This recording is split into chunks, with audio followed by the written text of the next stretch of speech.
Welcome to Hello Tutorial. I'm violinist Tianwa Yang. Today, let's look into some details of the César Franck Sonata.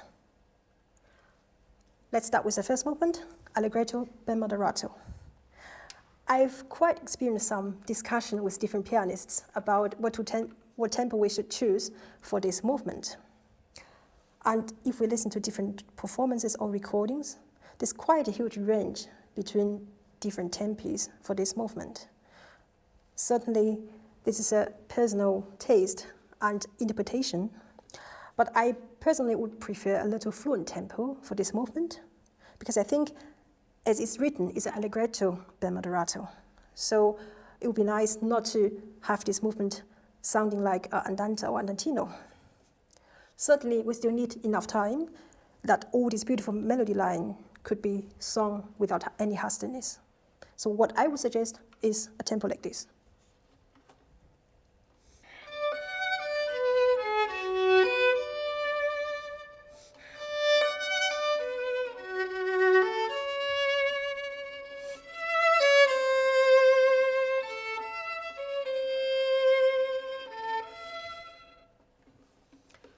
Now, in this movement, one of the difficulties in the technical aspect is for me to keep the musical line really smooth and long over the bars with all the bow changes.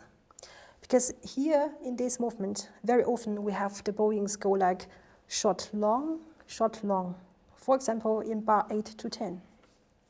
So what I would suggest here is that we don't use the whole bow, neither for the shorter ones nor for the longer ones.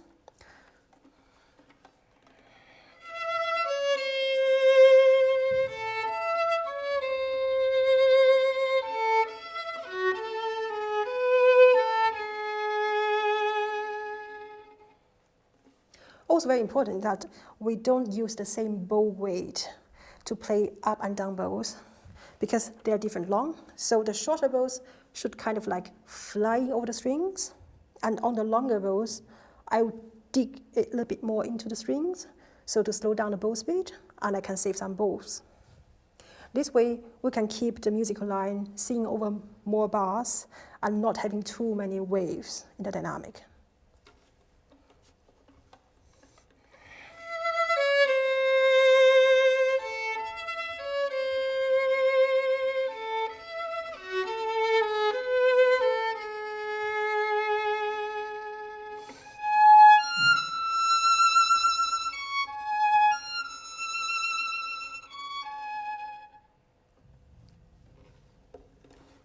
So we just talked about some bowing techniques. Now I would like to share some musical ideas and suggestions for this movement. For me, it's very important here that we have different dynamic steps in order to shape a really long musical line and phrase. And if we look into the score, we'll see that César Franck didn't write many dynamic things at all, but what he wrote states very clearly what he wanted. For example, we see in bar 17, a poco crescendo. For this crescendo, or poco crescendo, I will be really careful not to get too loud within these 3 bars, but rather do a crescendo for color changing and also for more vibrato.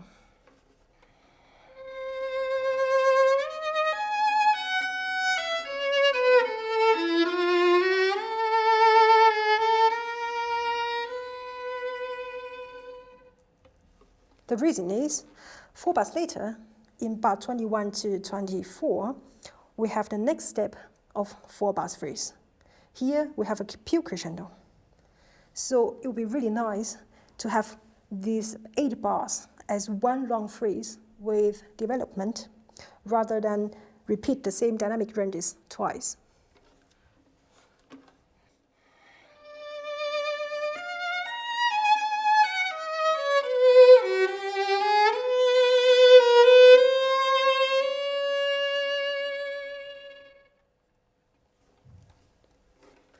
Now we look into next very nice detail in terms of dynamics by César Franck.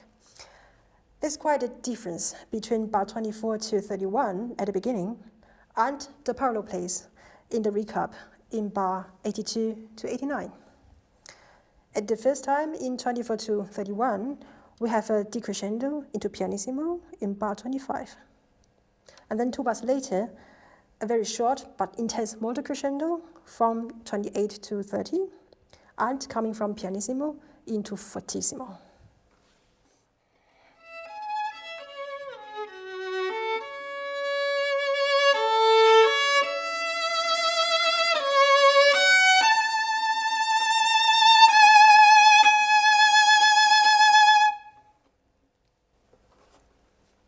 Now let's look into the parallel place in the recap. Here it's very different. We have a long crescendo over 15 bars, starting from 74 until 89.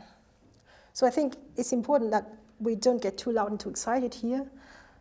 So we still have the possibility of crescendo in the last 6 bars of this passage.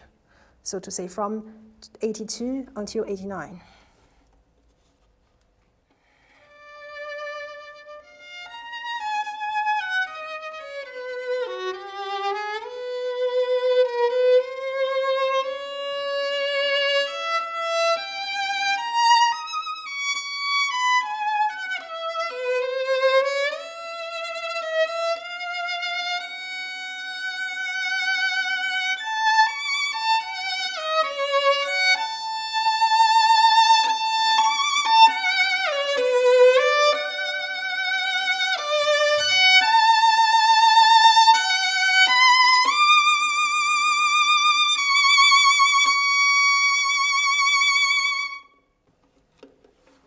Now let's look into the second movement of César Franck Sonata. Right at the beginning, when we start, in the first 8 bars, we should pay attention to these 16ths in our part. Since in the piano part, the whole passage is throughout 16ths, so we have to play our 16ths really clear, really well articulated, and not too fast. And also we should play them really on time, so we are well together with the piano.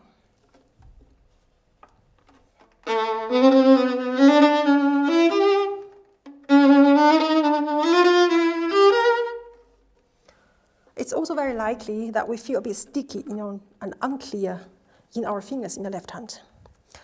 I think this is because these fast 16ths are always in chromatics, so the 2 fingers that are playing these 16ths are very close to each other. So what helps me is I try to lock as much as I can on my fingerboard.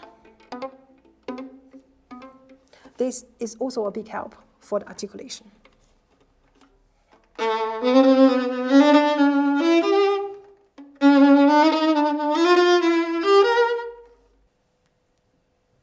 And now let's move to the next tricky place in this movement. Here in bar 115, 122, and followings, it's quite tricky sometimes to get all notes clear and even within one legato bow. So for these kind of passages, I always practice, of course, slow, but I also separate the bow when I practice. So this way, it's easier to check if my left hand play all the notes even and equally.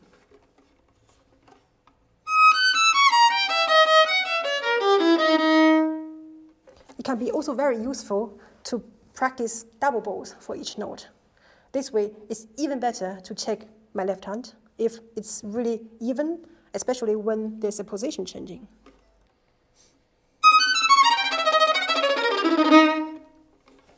And then later, when I practice it finally in legato, I really make sure that I know exactly where the string changings are within one bow. This way, we can coordinate left hand and bow arm even better. So we have in 115, the first bow, we have 5 notes on the E string and 3 notes on the A string. And for the next one, it's 3 notes on the A string, 2 notes on D string, and 3 notes on the G string at the end.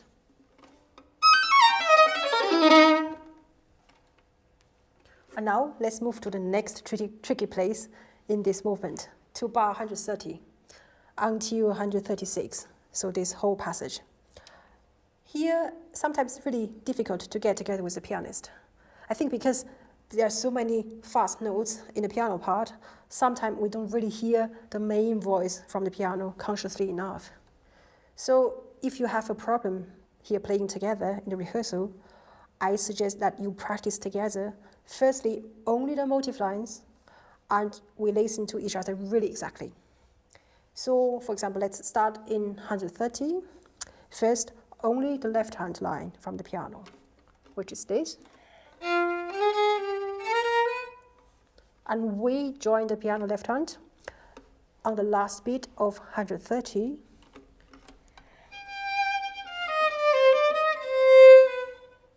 And in bar 131, there's also a line in the piano right hand.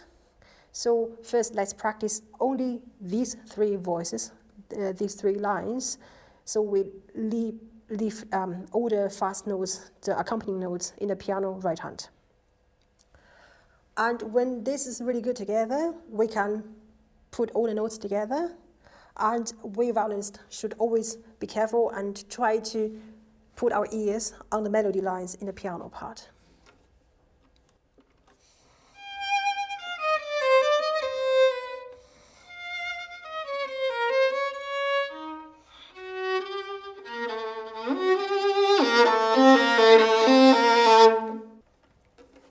Now let's talk about some nice details in the third movement of the Franck Sonata. Right at the beginning of the recitativo, when we start, I find it very important that we don't give up the forte and the energy too early, but to keep really full sound at least until bar 8. This way, it's way more beautiful for the coming 3 bars from 8 to 10 if we still have a wide range for this molto diminuendo, so that it feels like really disappearing into the distance.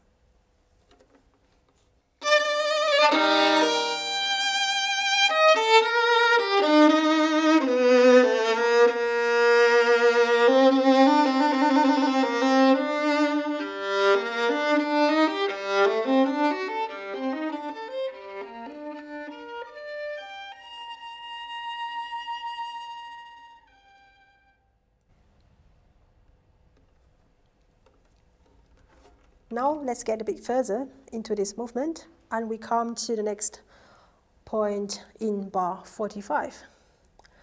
After a long and floating nice passage, we have now here a dramatic part in this movement. After 4 bars of crescendo, we already have fortissimo in bar 45. But be careful, although here it must sound full and powerful, we still have to keep it in mind that we have 2 more steps to go.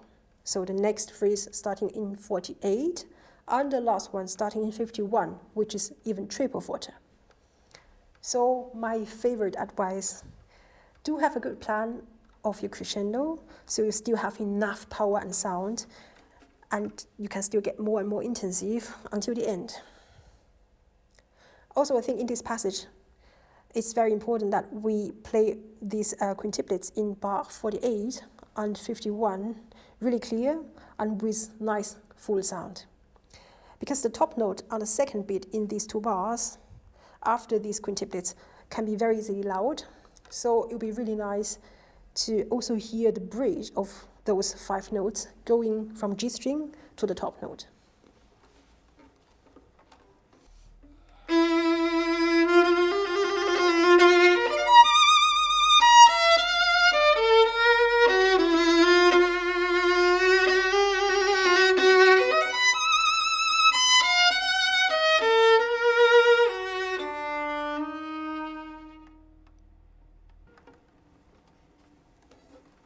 Now we come to my favorite place in the whole sonata, to bar 59. Here is such a beauty in it. So I worked very hard on my vibrato for this part, because I find it so important that I keep the intensity of my vibrato throughout the whole 4 bars and not suddenly stop the vibrato or change the tempo of it when I change the finger.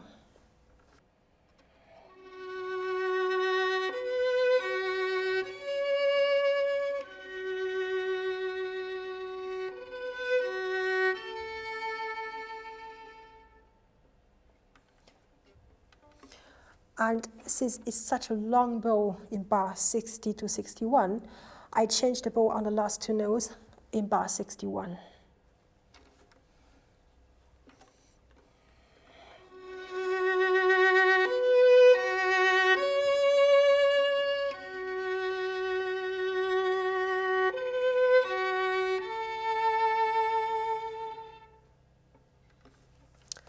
But if you also change the bow like me, take care that you don't use too much bow for these two notes, because this is the end of the phrase, so it should suddenly sound louder than before. Also, one more suggestion from me for the whole passage from 59 until 111. I think it would be really nice to make all those tempo changes clearly audible. For example, we have in 63 and 64 two bars of poco accellendo in the piano part, of course, because we have break here. And then a tempo again when we enter with the next phrase of the beautiful line in 65. And the same procedure later again. In 76, we have molto relatando, and so on, so on. Of course, those accellendos are poco, but I think it would be really nice to still feel the changes of the tempo. This will make the whole passage more floating and more flexible. Now I would like to discuss a few spots in the last movement of the Franck Sonata with you. This beautiful canon at the beginning of the last movement, I think it's very important that both the pianist and the violinist agree on the same way of phrasing. And we should also pay attention that none of us takes random time for certain phrases or notes, because then the other one has to wait on another place of the phrase, which might not make sense to take time at all. And talking about the art of speaking in this melody, I think the upbeat, of course, goes to the C sharp, which makes the bar 2 a little bit more heavier bar than the bar 3 with the long E. But of course, we should still have the feeling that this is a singing line continuing.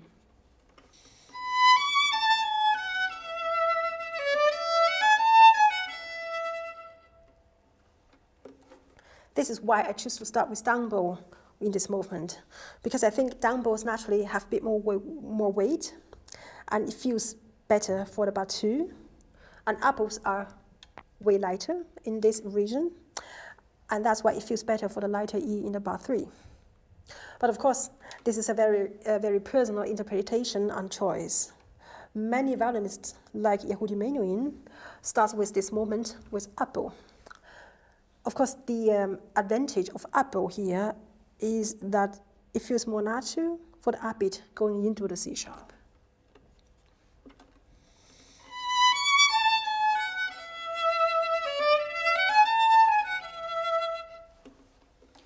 Whichever bowing you are using, I think it's just important that the long notes in bar 3, 5, 7, and 9, and so on, that they should not be played too heavy and loud, because these are exactly the lighter bars on our part, whereas the melody already goes further in the piano part.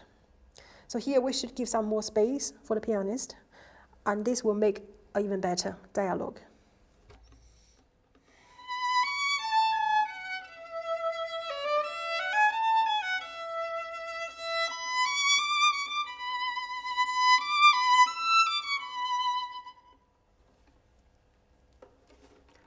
And now let's go a bit further into the last part of the movement. Let's come to bar 174. After such a dramatic and powerful climax of 30 bars before, 30 bars full of fortissimo, here the tension in the music finally let go a little bit. But also be aware that this is a long way back into pianissimo, so it's a poco diminuendo. And also because just 4 bars before this poco diminuendo, we have another fortissimo written by César Franck in 170. So I think it would be really nice not to get too soft too soon, so we can still have the first phrase in pianissimo in 181 with a very special color and dynamic. And also here in bar 181 and 182, I use very little vibrato, so I could save the warmer and even sweeter sound with more vibrato for 2 bars later in 183 to 184 when the A major finally comes back.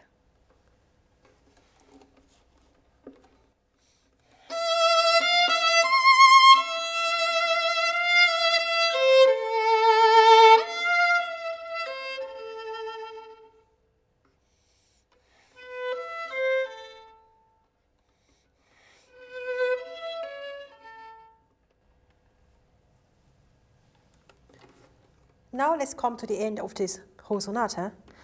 And there's quite a big jump in the left hand in the last 3 bars.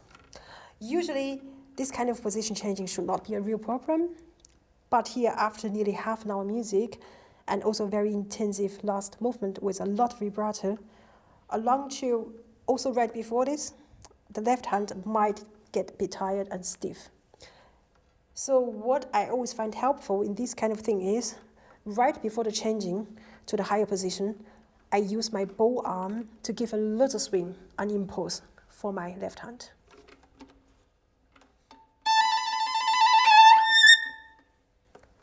And if you feel really stiff in your left hand from the long trio, maybe you could use a little trick and stop very shortly the trio before the Nachschlag.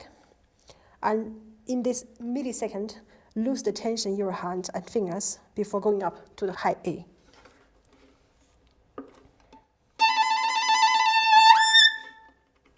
But don't use this trick too much and stop the trio too early. It's only a little trick for changing the position if you are tired before the jump. So it should not be audible at all that we stop the trio before we go up to the position. Thank you very much for watching my Händler tutorial of the Franck Sonata. I hope I could give you some useful tips for practicing, and I wish you a lot of joy and a lot of success with the beautiful Franck Sonata.